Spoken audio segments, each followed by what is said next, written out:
շնորհակալ եմ ընդունելու համար եւ այսպես մի քանի թեմա ենք առանձնացրել, թերևս ճիշտ կլինի սկսել Գյումրիից հրակապ թեմա է, գիտեք որ առավոտից մտել են շտաբներ ձեր Մայր Հայաստան, արդեն հայտնի դարձավ որ նաեւ Մարտուն Գրիգորյանի շտաբ է մտել կան ոստիկանության բերման ենթարկված մի քանի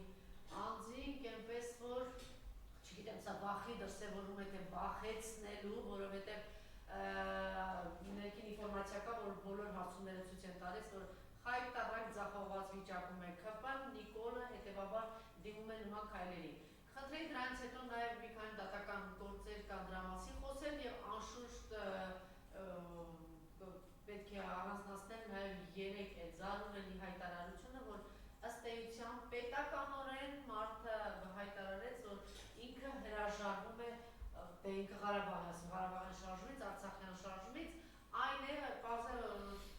Արցախյան շարժումը եղել է երկու հանրապետությունների հիմնման հիմքերի հիմքը, այսինքն ինքը արձանագրում է, որ Հայաստանի Հանրապետությանից հրաժարվելու կամ կործանման սկիզբը, խնդրեմ։ Այսօր առավոտվանից հատուկ օպերացիա է իրականացվում Գյումրիում, ես 2 օր առաջ էի Գյումրիում եւ ակնհայտ է, որ այնտեղ այս թուրքական իշխանությունների ներկայացուցիչը ընդհանրապես համակրանք չունի, վստահություն չունի, ընդհանուր մինչեւ այդ պաստառների վրա էր նույնիսկ գրված, որ չենք վստահում։ Դա ակնհայտ էր անկախ նրանից, որ մարզկենտրոնը Գյումրիում է եւ մարզպետարանը Գյումրիում է, Շիրակի եւ այդ վարչական լծակները իրենց ձեռքում են, բայց այնուամենայնիվ հանրությունն է Գյումրիի չի վստահում այդ թուրքական իշխանությունների ներկայացուցիչներին բոլորին, իդեպ նաեւ գործուղված դեսանտ կա այնտեղ աշխատող կանանց տեսքով անունները չեմ ուզում հիշատակել, որովհետև վաղը մյուս օր պարզ կդառնա, որ այդ անուններով անձինք նաև կունենան թուրքական նաև անձնագրեր, այսինքն ակնհայտ է, որ նրանք մեր ազգային ծրագրերի հետ ընդհանրապես կապ չունեն, տվյալ այդ կանայք նույնպես բավականին բացասական ազդեցությամբ են այնտեղ գործում, որովհետև հանրությունը գիտի արդեն այդ կանանց վերաբերյալ, այսինքն իրենց այդ մի քանի տարիների ընթացքում հարստացման վերաբերյալ, անշարժ գույքի վերաբերյալ տվյալներ, եւ դա համատարած խոսվում է քաղաքում։ Եվ հասկանալի է, որ այս անկումի դեպքում, չվստահելու դեպքում, հանրության կողմից, գյումրեցիների կողմից,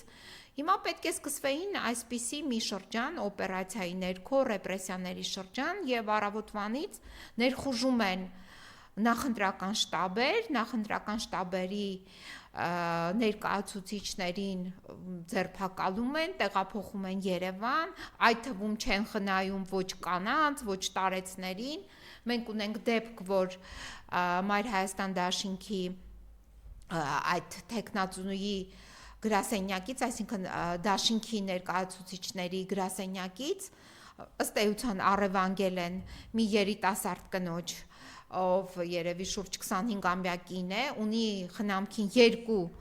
մանկահասակ երեխաներ եւ կինը նաեւ ունի առողջական խնդիրներ, այսինքն արյունահոսության հետ կապված խնդիր է արկա, բայց այդ կնոջը պահել են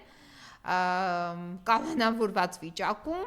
եւ տեղափոխել են Երևան եւ մեղադրում են ինչ որ ընտրակաշառք բաժանելու մեջ։ Մյուս դեպքը արդեն տարեց ծնողի են կալանավորում եւ նաեւ երիտասարդ որդուն, մյուս տեխնացուի, որը նույնպես կալանավորում են ինչի համար, որպեսզի ահաբեկեն գյումրեցիներին եւ ընդհանուր առմամբ